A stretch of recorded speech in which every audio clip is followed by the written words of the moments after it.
2 into 24 months. നിങ്ങൾ എന്തോ ഈ കുത്തിക്കുറിച്ചോണ്ടിരിക്കണ എപ്പോഴും?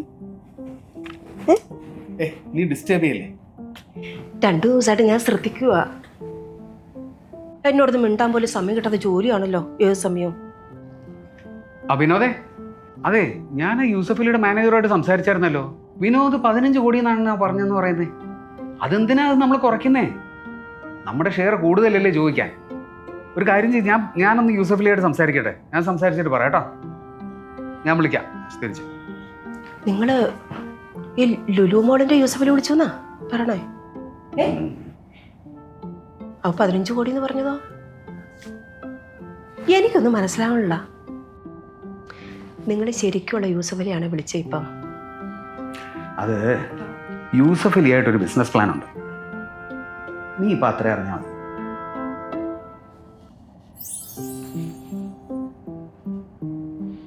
വിനോദേ, ഞാൻ ഇന്നലെ മമ്മൂക്ക എന്ന് വിളിച്ചായിരുന്നു കേട്ടോ.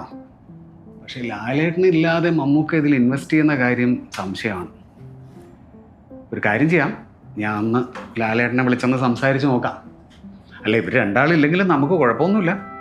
അവരുടെ ഗ്രാഫ് നമുക്കൊരു ഇൻസ്പിറേഷനാണ്. ഗ്രോത്ത് ഉണ്ടാവും. മാക്സിമം ഒരു 2 വർഷം കൊണ്ട് ഒരു 5 കോടി ഉണ്ടായാൽ. ഞാൻ വിളിക്കാം കേട്ടോ. ശരി ശരി, ഓക്കെ. അതെ, കേബിളുകാരന് പൈസ കൊടുത്തിട്ടില്ല.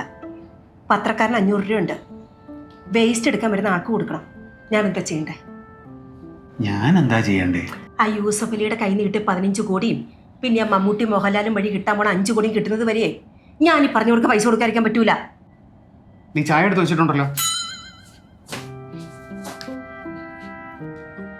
ഈ മനുഷ്യൻ ഇത്രയും വലിയ കാശിന്റെ കണക്കൊക്കെ പറഞ്ഞുകൊണ്ട് കണ്ടിരുന്നത്. ഇനി ജോലിക്ക് പോയിരിക്കണല്ലോ, കട്ടവങ്ങാനുമാണ് എൻ്റെ ഈശ്വര.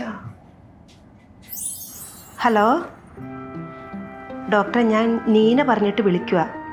എൻ്റെ പേര് മഞ്ജുള എന്നാണ്. പറയൂ പറയൂ ഡോക്ടറെ, ഹസ്ബൻഡിൻ്റെ കാര്യം ഒന്ന് സംസാരിക്കാനായിരുന്നു. പറയൂ ഡോക്ടർ, കുറച്ച് ദിവസമായിട്ട് ഞാൻ ശ്രദ്ധിക്കുക. പുള്ളിക്കാരൻ എപ്പോഴും മൊബൈലിൽ യൂസഫലി ആയിട്ടും മമ്മൂട്ടിയായിട്ടൊക്കെ വിളിച്ചിട്ട് കോടിക്കണക്കിന് രൂപയുടെ കാര്യങ്ങൾ സംസാരിക്കണേ. കേട്ടിട്ട് പേടിയാവണം. നിങ്ങളത് ഇൻകം ടാക്സിനോ അല്ലെങ്കിൽ ഇഡിക്കോ അല്ലേ കൊടുക്കേണ്ടത്? ഞാൻ ഇതിനകത്ത് എന്ത് ചെയ്യാനായിട്ടാണ്? അതല്ല ഡോക്ടർ, അദ്ദേഹം വിളിച്ചു കഴിഞ്ഞിട്ട് ഞാൻ ആ മൊബൈലിൽ നിന്ന് എടുത്ത് നോക്കി. ആരെയും വിളിച്ചിട്ടൊന്നുമില്ല. തനിയെ സംസാരിക്കുമെന്ന് പിന്നെ മനസ്സിലായത്. പുള്ളിയുടെ ബാങ്ക് ബാലൻസ് ഒക്കെ എങ്ങനെയാ? അക്കൗണ്ടിൽ കാശൊന്നുമില്ല. മനസ്സിലായി. എന്താ പുള്ളിക്ക് ജോലി? കൊറോണയ്ക്ക് മുമ്പ് ഒരു ബിസിനസ് ചെയ്യുന്നുണ്ടായിരുന്നു. അത് പൊട്ടിപ്പൊളിഞ്ഞു പോയി. ഇപ്പം വീട്ടിലിരിപ്പാ. മനസ്സിലായി മനസ്സിലായി. ചുരുക്കി പറഞ്ഞാൽ എപ്പോഴും മൊബൈലിലാണ്. ഏറെക്കുറെ. മനസ്സിലായി മനസ്സിലായി. ഇത് പേടിക്കണ്ട കേട്ടാ. ഇത് ഈ കോവിഡ് സമയത്ത് ജോലി നഷ്ടപ്പെട്ട് വീട്ടിൽ ഇരുന്ന് യൂട്യൂബ് നോക്കി അതിനകത്ത് മോട്ടിവേഷണൽ വീഡിയോസ്, മമ്മൂട്ടി മോഹൻലാലും എങ്ങനെ വളർന്നു, രവി പിള്ള എങ്ങനെ കാശുണ്ടാക്കി, യൂസഫലി എങ്ങനെ കാശുണ്ടാക്കി, ഈ മോട്ടിവേഷണൽ വീഡിയോസ് ഇടുന്ന ഒരു പൈസ ഉണ്ടാക്കുകയാണ്. നിങ്ങളുടെ ഹസ്ബൻഡിനെ പോലുള്ള മനുഷ്യന്മാർ ഇതും കണ്ട് വെള്ളം ഇറക്കി വീട്ടിലിരിക്കും.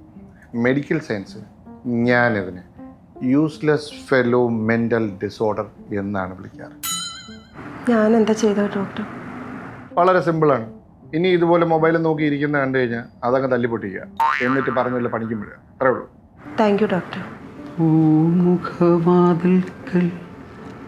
കൊലിതുള്ളി നിൽക്കുന്ന താടകയാണെൻ്റെ ഭാര്യ.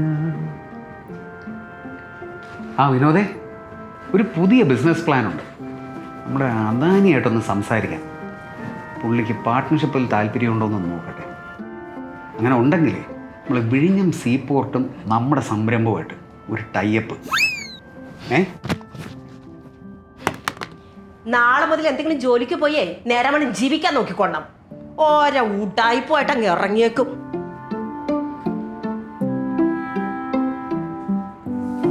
ഹലോ ഡോക്ടർ, ഞാൻ മഞ്ജുളയാ. ഞാൻ ഡോക്ടർ പറഞ്ഞതുപോലെ തന്നെ ചെയ്തു. ഇപ്പം ഹസ്ബൻഡ് ഓക്കെയാ. Thank you doctor. ഇതൊരു റെയർ കേസാണ് Manjula. Thank you so much. ഞാൻ എൻ്റെ യൂട്യൂബ് ചാനലിൽ ഇന്ന് തന്നെ ഇതൊരു വീഡിയോ ആയിട്ട് ചെയ്യുന്നുണ്ട്. ഇതൊരു നല്ല റീച്ചിന് പോകാനുള്ള സാധ്യതയുണ്ട്.